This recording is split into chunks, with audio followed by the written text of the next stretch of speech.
All right, you already know what time it is because you are tuned in to the Abundant Mother podcast. As always, we have some juicy topics going on, things that create the flow of abundance in your life and beyond. Today is no different, but we're going to talk about something that's real and raw and edgy and something that we've all experienced, and that is rage. Rage. And what does rage mean to you? What does it feel like in your body? When may you have experienced it? When do you experience it? Is it a pattern? Does it creep up out of nowhere? What are the trigger points of it for you in your life?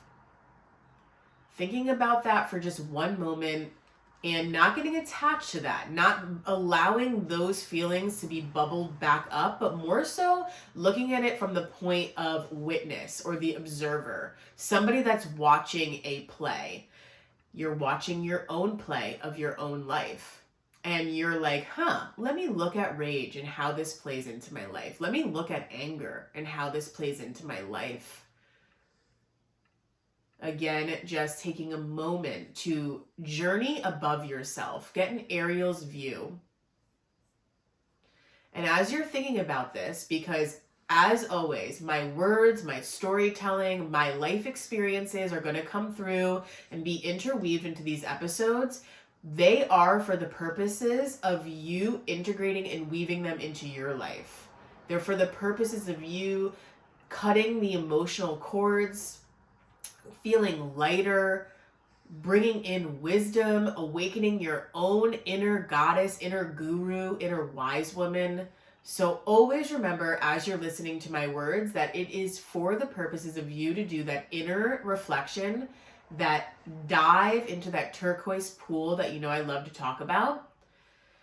And so without further ado, let's go for it. When I think of rage in life, I think of a volcano. And it's super relevant because I got a science book from the library book fair a few weeks ago. It was for, I'm not joking you, I think it was like 50 cents. And once a week, my daughter and I kind of do educational study, if you will. So right now she's 4 years old and she goes to a play-based school and it's beautiful and she's immersed in nature and she learns patterns and rhythms and basically coming into her own and her independence through the art of play. Now I'll do a whole other episode on her Waldorf schooling and what that means for us and our family and me as a parent. But today, the point is that it's not that she's not sitting down and learning about math, science, literature and all this sort of thing. She's learning about how to be her own human being self, which is invaluable information to learn and have. And I'm so grateful that she's getting that eons of time before I ever discovered that and came into my own. So tangent over with that. But the point is that like she is learning with me about various things. And this particular week, it was science. And she's asked me a lot about volcanoes.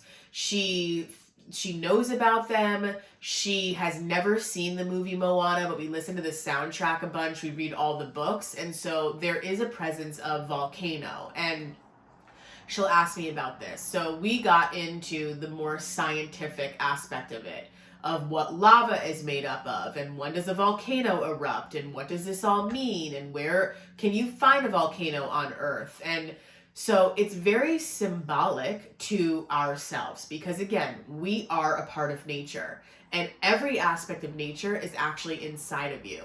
And so when I talk about rage today, I want you, or I invite you to think about this volcano within you.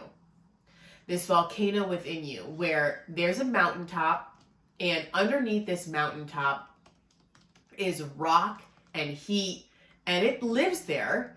And it's not always exploding, right? But it's underneath the surface. And then when a trigger point comes, or multiple trigger points come, it's like, boom, now is my opportunity to release this anger, to release this rage.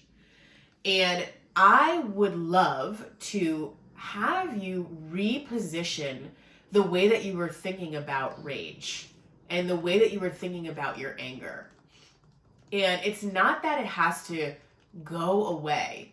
I'm not saying to bypass any sort of feeling, but I am asking you to study it from a different perspective and look at it from a different lens, from a more spirited lens, if you will. Now, we have a bunch of amazing mamas inside programs such as Birth Your Biz and Manifest and Lead. And I know that this is a necessary message that needs to come through because quite a number of moms have expressed their anger at their family situation, their anger with their partner, their anger with society, their anger with the doctor system, the medical system, and the medical field of what they are saying to women about having babies, conceiving babies, the postpartum period. There is anger around these storylines that are written, whether they're big, like I said, societal storylines, or whether they're smaller and more micro, which is your family. But the thing about it is all of these things are interconnected. So you may not experience, let's say, rage or anger at your family constellation, but somewhere the societal expectations, the societal teachings, the deviation from the path that we are nature is absolutely influencing you at some way, shape, or form. Then we get into the educational system, and there's anger, there's rage about the systems and the testing. There's rage from teachers and how they feel that they're not being heard from the administration. And there's probably rage from the administration thinking like, oh my God, I can't step outside the box here because I have to make sure that I check this box. If I don't check these boxes, then our school won't get this sort of funding. If I don't check these boxes, then we won't make it to this number on the listing system. And oh my God, that will be devastating for us. And so they're under immense amount of pressure. And then each party under pressure cannot actually speak, integrate, and hear each other. And then who's at a disservice here? Our children.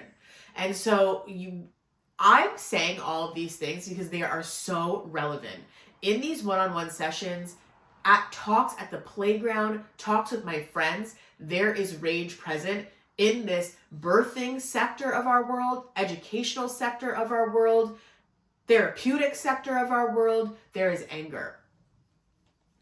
And the thing about it is, we cannot make change in our world. We cannot make transformation in our world if anger and resistance are meeting one another.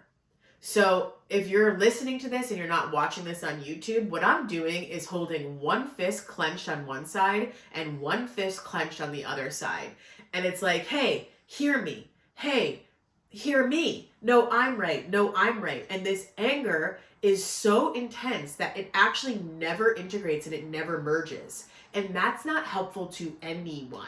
That's not helpful to transformation. That's not helpful to change.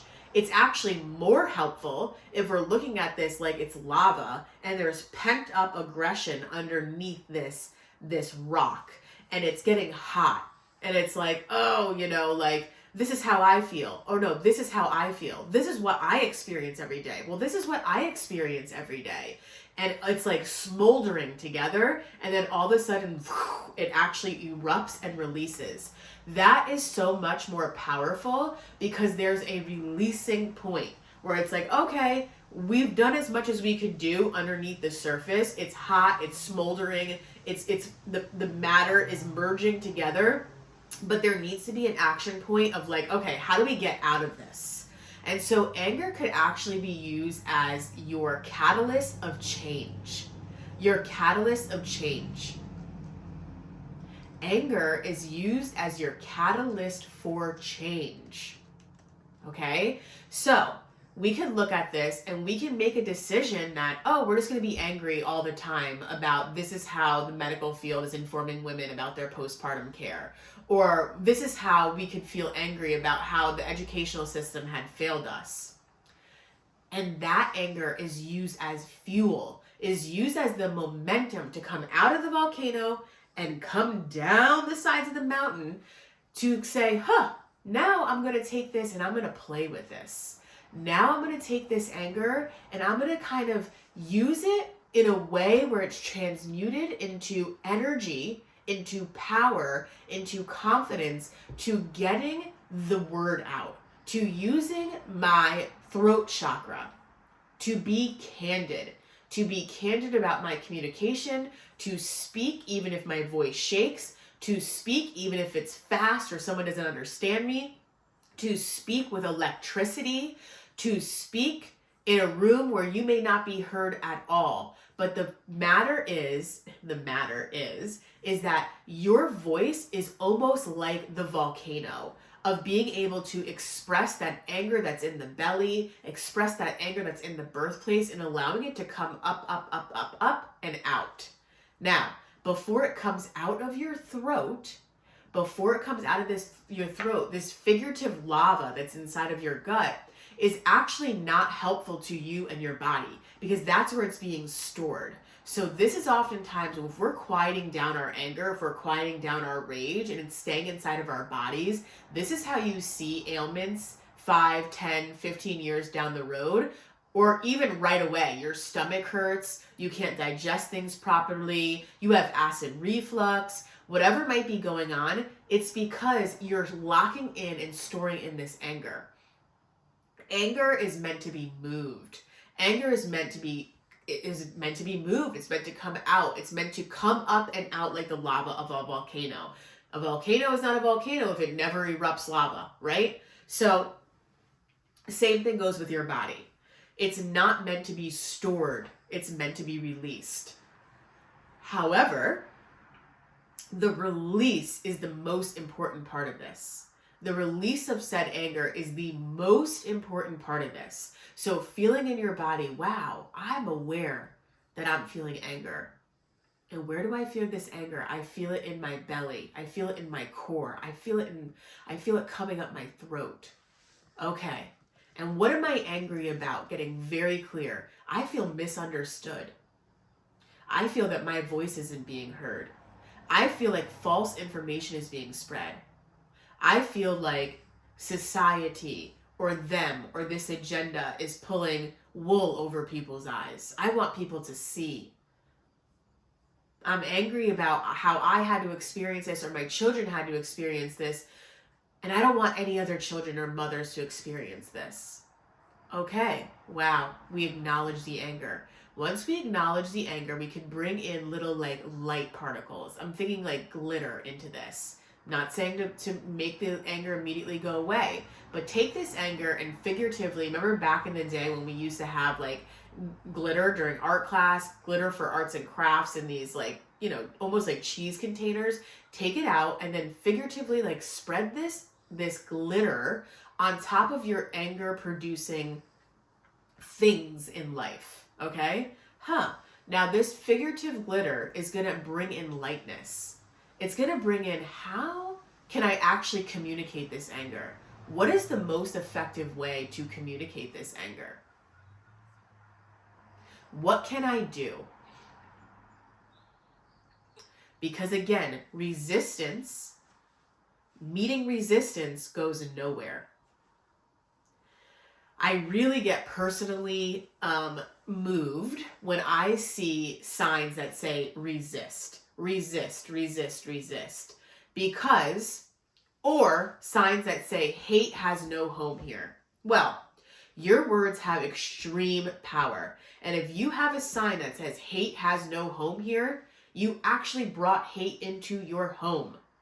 It's right there. The word hate is on your lawn, and then over a place that you say hate has no home here. Well, hate is now above your home. Home is on the sign and hate is right above it. What is that actually doing? What message is that actually bringing? Same with resist, with a tight clenched fist, where it's like, okay, I resist, and then where's the energy going from there? And are you meeting the opposite side of it, whatever it may be in your life? Is it quote unquote the man? Is it them? Is it that group? What is it? And then on that side, there's a fist in the air. And it's like, well, we're all trying to come together here. We're all trying to come together here. And what wants to come through is love. Love for everybody. Love for your experience. Love for my experience. Love for your truth. Love for my truth. And that, again, can be looked at as the macro version of love for my truth, like everything that we talk about in our world that's political. Or it could be micro of like you and your husband, of love for my truth, that this is what my day-to-day looks like. And this is where I have challenges, and this is where I struggle. And love for your partner's truth, your husband's truth, where it's like, well, this is what my day-to-day looks like, and this is why I have challenges, and this is why I struggle. So we can't meet in our partnership with resistance to each side, where it's like, this is what I do. Well, this is what I do. Well, then we're not ever seeing what the other person's perspective is. And where's the change and growth and evolution from there? So when we're putting this figurative glitter down, it's like, oh, okay. What can I do with this anger to actually bring true transformation and change? What can I do with this anger? And going back to this visual of the volcano inside of your body and this anger inside the pit. And I talked about your throat as a tool of being candid, of expressing, of bringing around transformation and change. Your voice is like your words and your voice is like one of the most important, powerful ways of you changing, transforming, creating, doing everything. Think about how powerful that is, okay? You communicate when you go to the coffee shop, this is the order that I would like to place, and then you receive it. It's the same thing in life, spiritually, symbolically, whatever it is that you want to call it. The words that you speak, you're putting in a figurative order to the barista of the universe, and that's what you're being handed. So, chances are, if you're not transmuting your anger and you're putting anger out through your words, you are going to be met with anger in life. If you're angry and you're spewing angry words, you're going to meet a mirror of that in life. Make no mistake or doubt about it. And then you'll say, oh, well, the world is angry. Well, that's because you're angry. And the world is giving you a reflection of what it is inside of you. Powerful, I know. Powerful, kind of like jarring to hear, but it's the truth. The universe is made up of energy, like energy. And so if you're attuning to this is anger, you're going to be receiving this is anger. And then that's where we meet that resistance, where it's like, I can't make my way through because I'm meeting that same version of it. So it's the time to take it and up level it a bit. And so what I want you to do is use this imagination that before you use these words to convey this anger, you let it pass through your heart chakra. You let it pass through your heart chakra, and you let this anger sit in your heart for a moment. And you go, what is the real and true change that I would like to see? Well, I would like to be heard by my husband. I would like to have him look at me in a way of love and understanding, like, oh, I know that you had a challenging day. I see what it is that you're saying. I hear your words. I'm listening to you. Or transmuting your anger of the educational system and the experience that your child may have had or have not had. It's like, wow, I really envision that this is the way that I would like my child to be received by teachers and caretakers. This is the way that I would like to have my child be received by the educational system. This is the way I would like them to be spoken to and cared for and taught.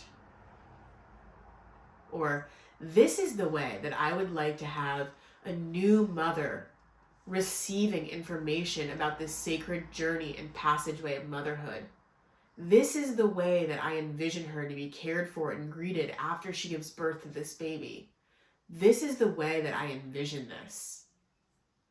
So you're taking something from what was, which is the anger and the systems and the constructs and all the things, and you're passing it through your heart space where it can be transmuted.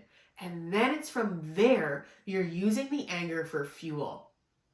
Now, when you're using your vocals, it's like, I actually convey my anger, but I could do it in a different way.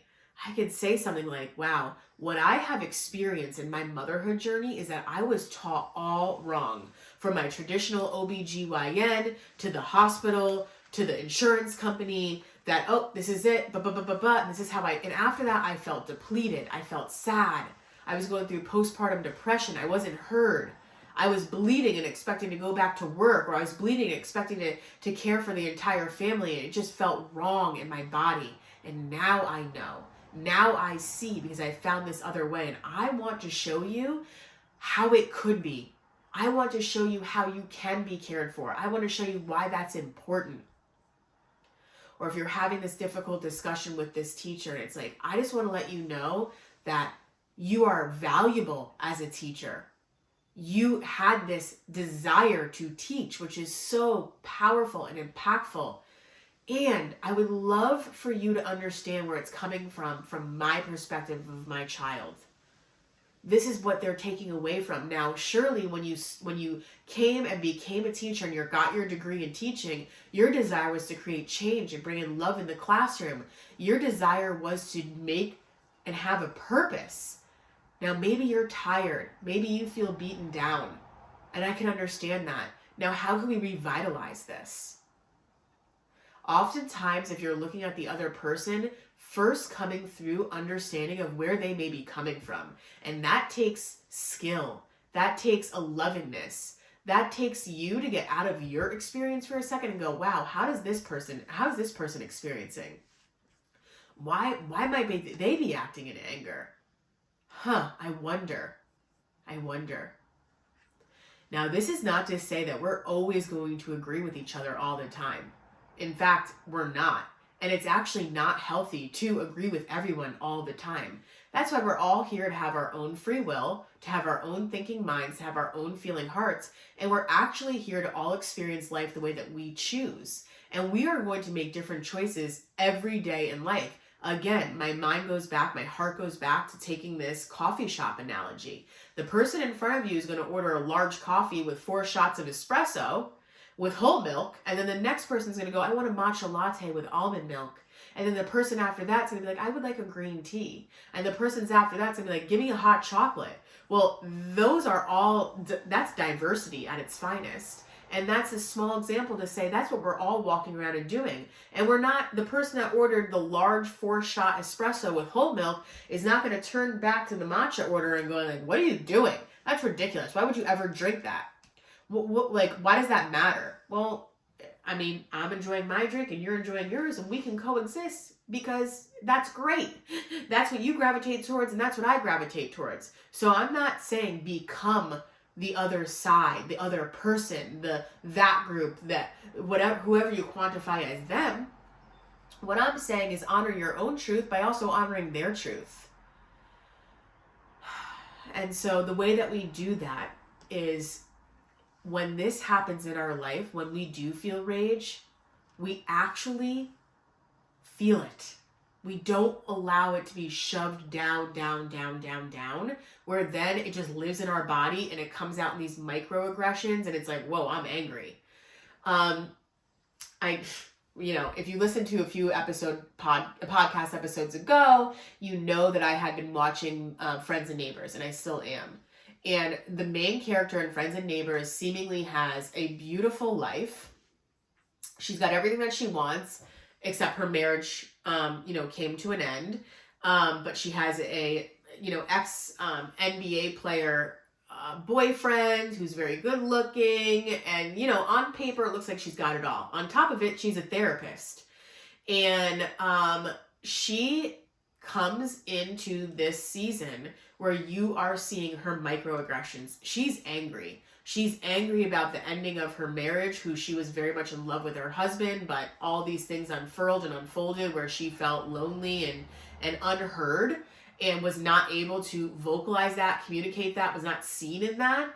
And so a therapist who's sitting here, counseling the youth, and she all of a sudden starts to understand where they're coming from, because this one patient sits down and is like, sometimes it feels better in my body to do this microaggression, and then I just feel like a release.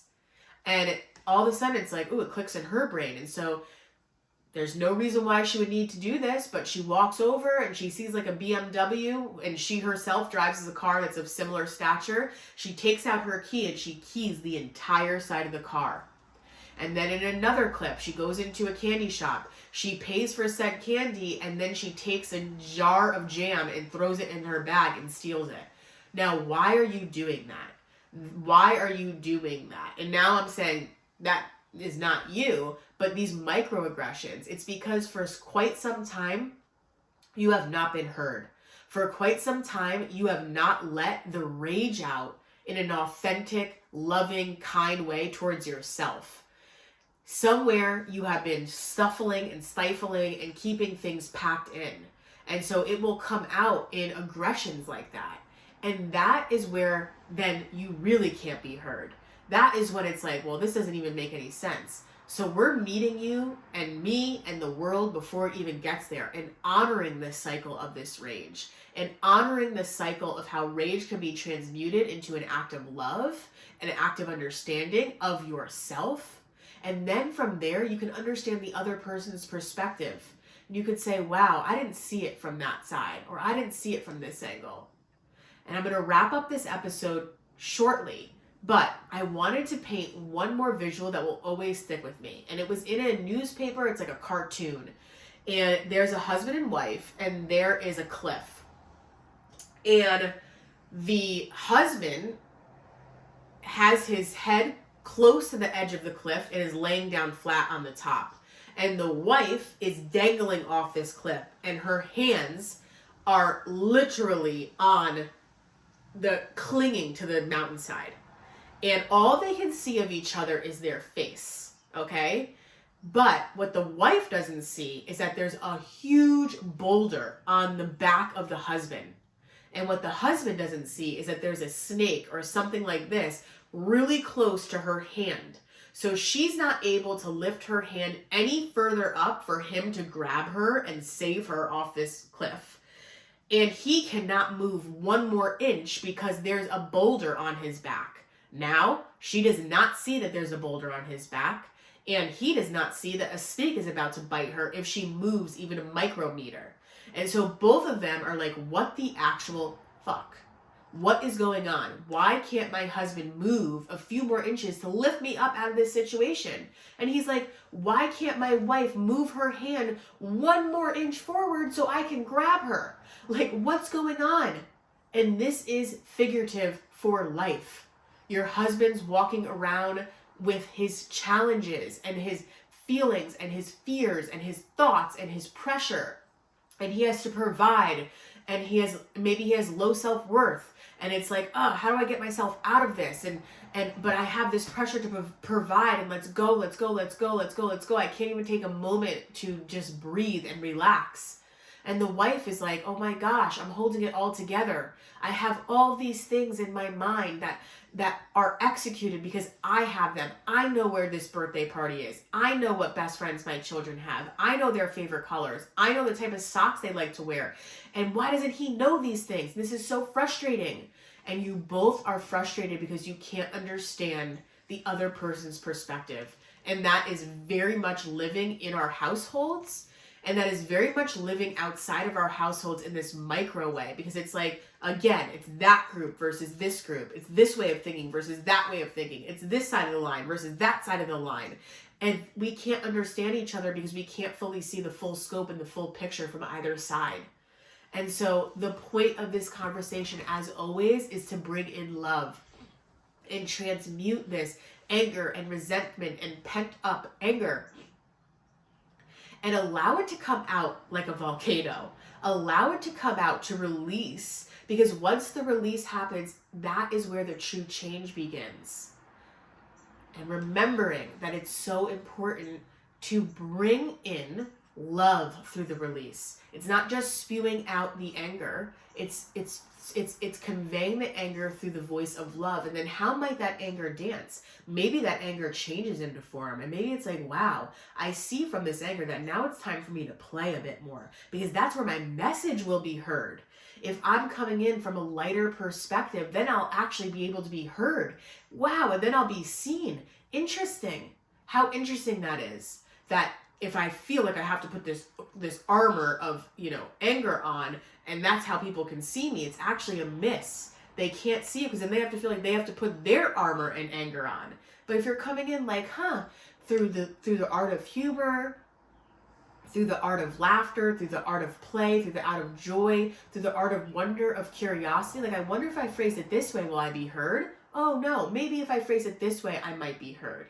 And so this is the play of life. Rage lives on the earth because it lives in things like volcanoes and hurricanes and tornadoes. But don't forget that after that motherly nature act, what comes through is a renewal. What comes through is a rebirth. What comes through is a new way of being. So don't resist that motherly nature act to go through that cycle of the cyclone in order for you to arrive at a new chapter, at a new plane, because that's what it is that we're here to do. Now, if you're feeling this anger inside, if you're feeling this sadness, if you're feeling this rage, this is where we can lead you to transmute this in a new form, in a new energy, in a new chapter of your life inside Manifest and Lead. So if you're like, Alexa, I'm angry, I don't even know where to begin, I don't even know where to start, that is for the purposes of this one-on-one virtual time where you will be guided to get into Ariel's view of this anger and then what it's actually used for. What is the actual purpose of this? And we will go through goddesses like Kali and how that's showing up in your life and what that means for you in your day-to-day life and what that means for you in your relationship and what that means for you for those school conversations that are challenging with the PTA mom or the teacher or the principal or the special education teacher, whoever it may be, your doctor. We will go through how you can communicate effectively to them, and you will be able to step into that conversation with confidence. I can guarantee you that.